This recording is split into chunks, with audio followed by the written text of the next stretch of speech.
गेल्या काही दिवसांमध्ये आम्ही या विषयांवरती सातत्याने आवाज उठवत आहोत। विधिमंडळामध्ये सुद्धा, अधिवेशनात सुद्धा पुराव्यानिशी यांच्या भ्रष्टाचाराची पोलखोल केले। अनेक व्हिडिओ आपल्याच माध्यमातून सर्व जनतेने पाहिलेले आहेत। आम्ही मुख्यमंत्र्यांना सुद्धा सांगितलं, त्यांच्याकडे पुरावे दिले, राज्यपालांना शिवसेनेचं शिष्टमंडळ भेटलं, राज्यपालांनी सुद्धा सांगितलं, पण कोणी दाद द्यायला तयार नाही। कारण या सरकारची भ्रष्टाचार ही अपरिहार्यता झालेली आहे। जो कोणी भ्रष्टाचारी असेल त्याला सोबत घेऊन राज्य चालवायचं आणि भ्रष्टाचारांना मुक्तरान द्यायचं, हा एककलमी कार्यक्रम या राज्य सरकारचा झालाय की काय अशी शंका येते। हे राज्यातलं आंदोलन महाराष्ट्रामध्ये सुरू असताना दिल्लीमध्ये निवडणूक आयोगावरती इंडिया आघाडीचा मोर्चा सर्व खासदारांनी मिळून काढला होता। त्याची सुद्धा दृश्य आपल्या माध्यमातून आज राज्यातल्या किंवा देशातल्याच नव्हे तर सर्व जगातल्या जनतेने पाहिली। दिल्लीतला तो प्रसंग किंवा ती जी काही घटना आहे, सर्व विरोधी पक्षाच्या खासदारांना निवडणूक आयोगावरती चालले होते, त्यांना जाब विचारायला चालले होते, त्यांना पकडून बाजूला नेलं गेलं, अटक करण्यात आली। मला असं वाटतं की आपल्या देशाच्या लोकशाहीला सरकारने केलेली कृती म्हणजे एक बट्टा लागलेला आहे। सरकारने स्वतःच्याच हाताने असलेला आहे। तसं पाहिलं तर ही लढाई निवडणूक आयोगाबरोबर आहे, पण त्याच्यात भारतीय जनता पक्ष आणि सरकार का पडते हे आता उघड झालेलं आहे। राहुल गांधींनी कसं मतदारांची चोरी झाली, मतांची चोरी झाली हे सप्रमाण सगळ्यांना दाखवून दिलं, उघड प्रेस कॉन्फरन्स घेतली आणि एकदा त्यांनी विरोधी पक्षनेता म्हणून शपथपूर्वक सगळ्या गोष्टी केल्यानंतरही निवडणूक आयोग त्यांनाच सांगते तुम्ही ॲफिडेव्हिट द्या। म्हणजे हा कुठला उफराटा कारभार आहे। आता सुद्धा बिहारमध्ये लाखो मतदारांची नावं जी काय वगळली त्याला काय त्यांनी म्हटलं SIR, आणि सुप्रीम कोर्टाला निवडणूक आयोग सांगते की ही वगळलेली नावं तुम्हाला द्यायला आम्ही बंधनकारक नाही। मला एक प्रश्न विचारायचा आहे की सर्वोच्च न्यायालयापेक्षा निवडणूक आयोग किंवा आयुक्त हे मोठे आहेत की काय? म्हणजे सर्वोच्च न्यायालयापेक्षा आपण असं मानतो आणि आहेत घटनेमध्ये की राष्ट्रपतींचे अधिकार हे सर्वोच्च असतात आहेत। आता राष्ट्रपतींच्याही वरती उद्या राष्ट्रपती नाही काही सांगतील तर निवडणूक आयुक्त हे राष्ट्रपतींच्या बरोबरीचे अधिकार दिलेले किंवा राष्ट्रपतींच्याही वरती आणि सर्वोच्च न्यायालयाच्या वरती अधिकार असलेले पद आहे का? कारण असं जर म्हणणं त्यांचं असेल की आम्ही तुम्हाला बांधील नाही, तर मला असं वाटतं की आता एक तर सर्वोच्च न्यायालयाचा अपमान आहे। आता त्याच्यावरती सर्वोच्च न्यायालय काय निर्णय घेते हे आम्हाला बघायचं आहे, सगळ्या जनतेला कुतूहल आहे। लोकशाहीची लढाई ही तुम्ही चेपून टाकता आहात आणि परत एकदा सांगतो, संपूर्ण जगाने आज पाहिलं की हिंदुस्थानमध्ये जिथे जगातली सगळ्यात मोठी लोकशाही आपण मानतो त्या लोकशाहीचा बळी किंवा लोकशाहीची हत्या ही दिवसाढवळ्या होते। विरोधी पक्ष, विरोधी म्हणजे देशद्रोही नाही, विरोधी म्हणजे हे जे काय सत्ताधारी आहेत, तसं पाहिलं तर आत्ताची परिस्थिती, जागतिक परिस्थिती पाहिली तर एका बाजूने अमेरिका जी काही धमक्या देते, ट्रम्प ज्या काही धमक्या देते, अशा वेळेला हे देशावरचं संकट आहे असं आम्ही मानतो। आणि जसं पेहलगामवरच्या हल्ल्यानंतर आम्ही सगळे विरोधी पक्ष हे एकदिलाने एकजुटीने देशासाठी पंतप्रधानांच्या सोबत उभे राहिलो, तसं पंतप्रधानांनी देशातील सर्व पक्षांना एकत्र बोलून विश्वासात घेऊन देशासाठी आपण काय करू शकतो हे विचारण्याची आवश्यकता होती, नव्हे तशी आमची अपेक्षा होती। पण तसं न करता अमेरिका वगैरे नंतर देशाचं संकट नंतर बघू, पण आधी भाजपावरचं संकट आणि झालेली मतांची चोरी जी पकडली गेले ती कशी लपवता येईल ह्याचा हा आटापिटा चाललेला आहे, हे उघड दिसते। म्हणून एकूणच मी सर्व जनतेला आवाहन करतो आहे की जे काय चाललंय हे तुम्हाला पटते का? कारण भ्रष्टाचारांबद्दल आम्ही जो काय आवाज उठवला आहे, रान आता पेटवायचं आहे। महाराष्ट्रामध्ये तर मी सांगितलंच आहे की प्रत्येक ठिकाणी जिथे जिथे आपण सगळे जाल तिथे या भ्रष्ट मंत्र्यांबद्दल चर्चा करा, लोकांना समजून सांगा। आणि त्याचबरोबरीने ही मतांची चोरी ही लोकसभेला आपण फटका खाल्ला, आता बिहारमध्ये म्हणजे मी जे तुम्हाला सांगत होतो की आता मतदारांनाच ते सांगते की तुमची ओळख पटवून द्या। तुमची ओळख पटवून द्या. मग तुम्ही काय ओळख पटवून देण्यासाठी नक्की प्रमाणपत्र काय देणार आहात? कारण आधार कार्ड सुद्धा आता प्रमाणपत्र म्हणून धरलं जाते ना जात, अजून त्याच्याबद्दल सुद्धा द्विधा आहे. नेमकं काय दाखवायचं? कारण अनेक जणांना जे ग्रामीण भागातले आहेत आणि काही जे शहरी भागात सुद्धा आहे त्यांच्याकडे जन्माचा दाखला हा आहेच असं नाही. मग हे शेवटी जे काय चाललेलं आहे, म्हणजे तुम्हाला जे काय वाटतं की ही मतं आपल्या विरोधात आहेत, त्यांची सरळ छाटणी करायची आणि जसं राहुल गांधींनी दाखवून दिलं तसं मतांची चोरी करून आपली मतं वाढवायची, हा संपूर्ण जो काही चाललेला आहे हा खेळखंडोबा आणि हा दरोडा आहे लोकशाहीवरचा. सगळ्यांनी मिळून त्याचा विरोध केला पाहिजे. त्यासोबत येणाऱ्या बिहारच्या निवडणुका आहेत, त्यासोबत स्थानिक स्वराज्य संस्थांच्या निवडणुका महाराष्ट्रात येऊन राहिलेल्या आहेत, तर यामध्ये तर पारदर्शकता वाटेल असं. आता स्थानिक स्वराज्य संस्थांच्या निवडणुकीमध्ये त्यांनी व्हीव्हीपॅट पण काढलं. म्हणजे आम्ही जी मागणी आमची होती, एक तर बॅलेट पेपरवरती निवडणुका घ्या, व्हीव्हीपॅटवरती तुम्ही व्हीव्हीपॅट ठेवल्यानंतर त्या रिसिप्टची मोजणी करा. ती मोजणी कधीच झालेली नाही आहे. एक काही थोडंसं एक त्याला काय म्हणतात सिम्बॉलिक अशी मोजणी होते. आता ते व्हीव्हीपॅट पण काढून टाकतात. म्हणजे आमचा व्हीव्हीपॅटवरती सुद्धा संशय होता, ती रिसिप्ट पडते की नाही, ती दिसते ती तशी खाली पडते की नाही. म्हणजे एक निर्णय हे निवडणूक आयोग स्वतःच्या मर्जीनुसार घेत चाललेले आहेत. म्हणून मी विचारलं की निवडणूक आयोग राष्ट्रपतींपेक्षा मोठे झालेत का निवडणूक आयुक्त? तुम्ही जे आंदोलन आज केलं त्याच्यावरती मुख्यमंत्र्यांनी असं म्हटलेलं आहे की आम्ही लोकांच्या प्रेमाची चोरी करतोय, परंतु उद्धव ठाकरे जाऊ द्या, त्यांच्याकडे आज तोंड दाखवायला जागा नाही. त्यांनी दुसऱ्यांच्या पापांवरती पांघरून घालण्याचं एकच काम त्यांच्यावरती त्यांच्या श्रेष्ठीने सोपवलं आहे. मी त्याच्याबद्दल काही बोलू इच्छित नाही. एक तर दिल्लीमध्ये जो काही आज तमाशा जो केंद्र सरकारने केला तो अत्यंत लांछनास्पद आहे. त्यांनी विरोधी पक्षांना, मला असं कळलं की खासदारांना सांगण्यात आलं की तुम्हाला निवडणूक आयोगांकडे नेतो, गाडीत बसून त्यांना पोलीस स्टेशनला नेलं. आता ही माहिती किंवा ही बातमी खरी असेल तर हे उघड दरोड्याचंच काम झालं. आणि म्हणून मला असं वाटतं की परत एकदा पंतप्रधान असतील किंवा संबंधित मंत्री असतील त्यांनी समोरासमोर बसून जे प्रेझेंटेशन राहुल गांधींनी सगळ्यांनी दिलं ते त्यांनी स्वतः समजून घ्यावं. ज्या पद्धतीने मोर्चा झाला यापूर्वी देखील आपण देखील असलेल्या आदिती जे असतील मतदानाच्या गोळ्या संदर्भात वारंवार बोट दाखवलेला आहे. दिल्लीत मोर्चा झाला तर महाराष्ट्रातही हा मुद्दा लावून धरणार आहात किंवा काय या दृष्टीने? सगळ्या देशभर हा मुद्दा लागला पाहिजे, लावून धरला पाहिजे. कारण देशातल्या लोकशाहीचा हा विषय आहे. जसं लोकसभेला त्यांनी मतांची चोरी केली, महाराष्ट्रात विधानसभेला सुद्धा ते परकला प्रभाकर पण बोलले की 6 महिन्यात जवळपास 45 लाख मतं वाढली. ही आली कुठून मतं? त्याच्यामुळे मी तर सगळ्यांना सांगतोय की आपलं नाव पहिलं तपासून घ्या मतदार यादीत आणि आपल्या पत्त्यावरती आणखीन काही मतदार घुसवलेत का हे सुद्धा तपासा, असं मी नागरिकांना आवाहन करतो. एकीकडे निवडणूक आयोगावर प्रश्नचिन्ह उपस्थित तुम्ही करता, त्यासोबतच शरद पवारांचं एक मोठं वक्तव्य होतं की 160 एकंदरीत उमेदवार आम्ही निवडून देऊ. 2 जण भेटली होती, रावसाहेब गणतले तुम्हाला सुद्धा भेटली होती. नाही, एक सांगतो तुम्हाला, निवडणुका आल्यानंतर अशी लोकही भेटत असतात, पण त्या गोष्टी कधी आम्ही गांभीर्याने घेतल्या नाहीत. आता असं वाटतं की पुन्हा ती लोक आता कुठेतरी शोधून, कारण त्यांना जास्त आम्ही काय तेव्हा थारा दिलाच नव्हता, कारण आम्हाला अशा पद्धतीने जिंकायचंच नव्हतं. आमच्या कर्तृत्वावरती विश्वास आहे म्हणून आम्ही त्यांच्या नादी लागलो नाही.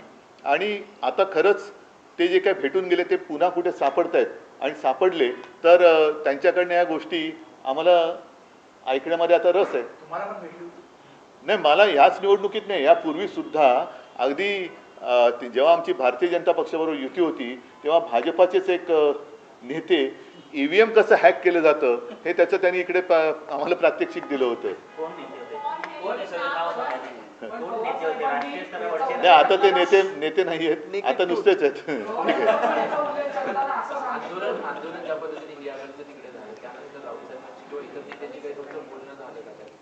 काय आंदोलनानंतर? हो, आता संजय राऊतांशी मी बोललो. आता पुन्हा ह्यांना तिकडे पोलीस स्टेशनला नेलं असताना मला असं कळलं की संसदेत घाई गडबडीने 2 बिलं काहीतरी त्यांनी मंजूर करून घेतली. आता त्याच्यावरनं परत तिकडे होईल. आता 4 वाजता परत, म्हणजे आपली इथे प्रेस चालू असताना तिकडे संसद सुरू झाली असेल.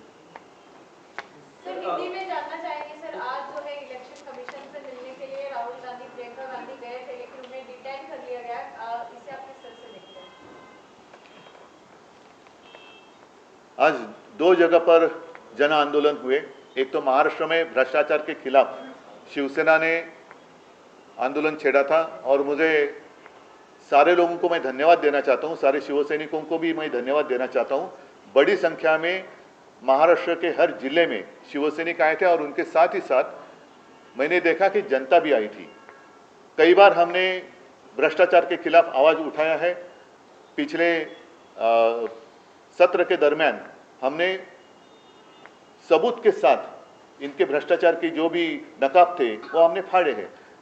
इसके बावजूद हम राज्यपाल महोदय जी से भी मिले, उनको भी सारे सबूत दिए, लेकिन कोई दखल अंदाजी करने के लिए तैयार नहीं है और इसलिए आज हम रास्ते पर उतरे। साथ ही साथ जब हमारा आंदोलन यहाँ चल रहा था, दिल्ली में इंडिया आघाड़ी के सारे सांसद चुनाव आयुक्त को मिलने जा रहे थे, उनके सामने जाकर हम आंदोलन करना चाहते थे। बीच रास्ते में उन्हें रोका गया और पुलिस स्टेशन में जाकर अरेस्ट कर दिया गया।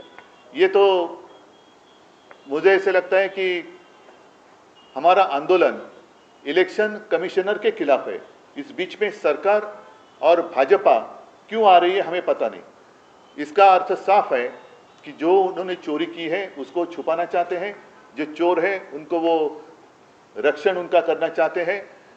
मुझे ये उम्मीद थी कि भले प्रधानमंत्री या प्रधानमंत्री तो कभी आमने सामने आते नहीं, उनके ओर से कुछ 2-4 मंत्री सामने आकर इनके साथ कुछ विचार विमर्श उन्होंने किया होता तो और चर्चा की होती तो रास्ता निकल आता था।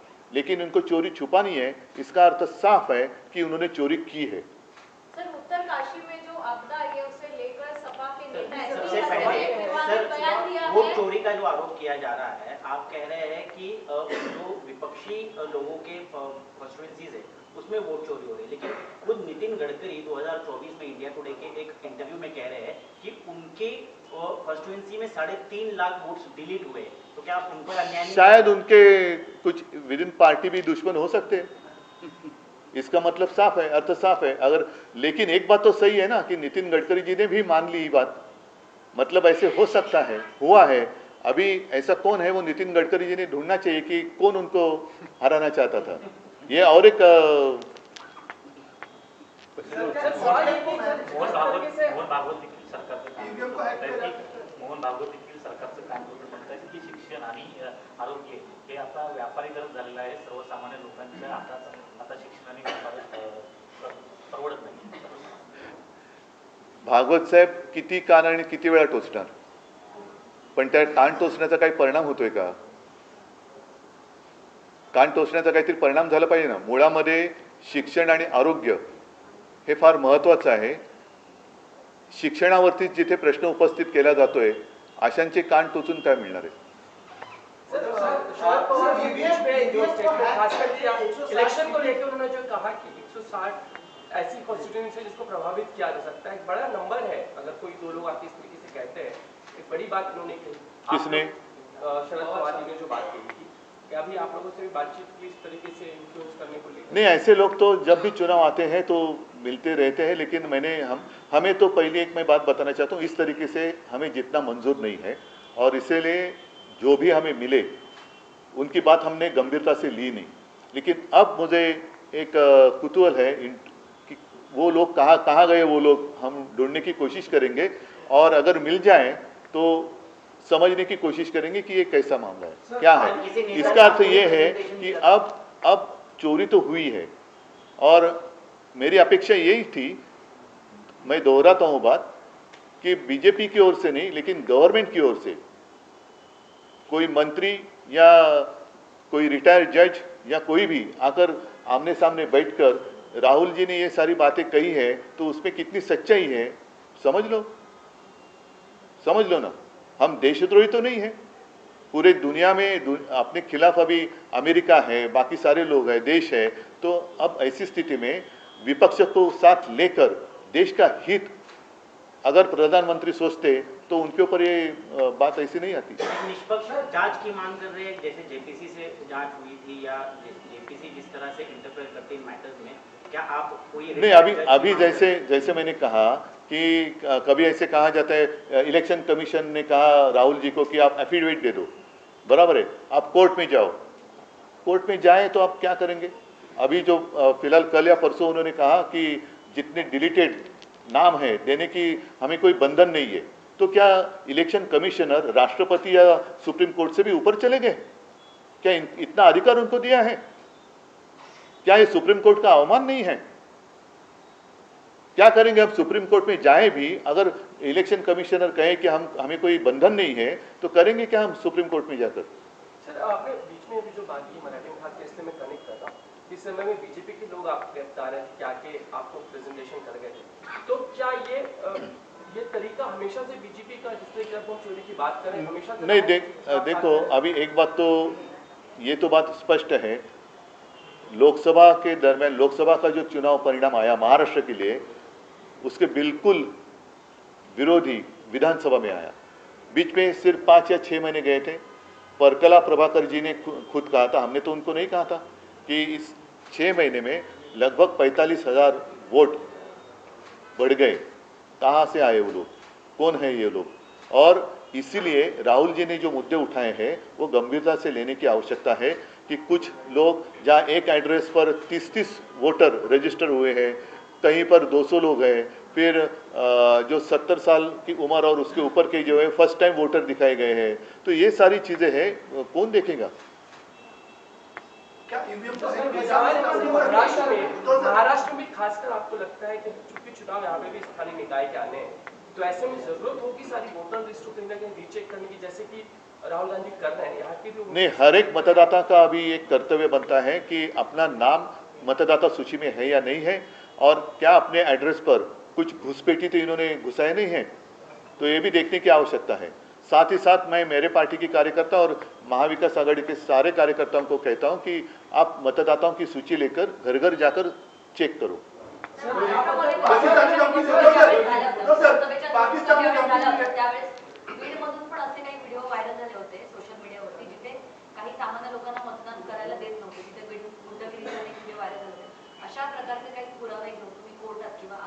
नाही, कोर्टात जायला हरकत नाही, पण पहिला आमचाच निकाल, अजून त्याची तारीख पे तारीख चल रही आहे।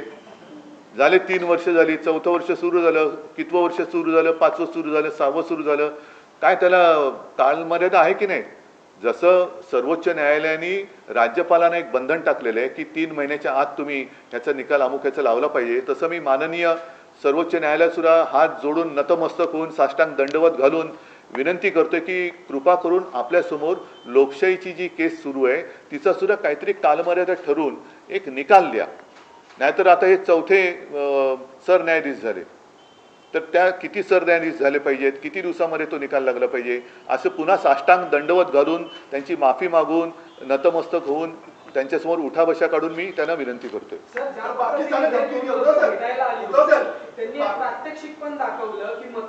मला आता त्याच्यात फाटे फोडायचे नाहीयेत।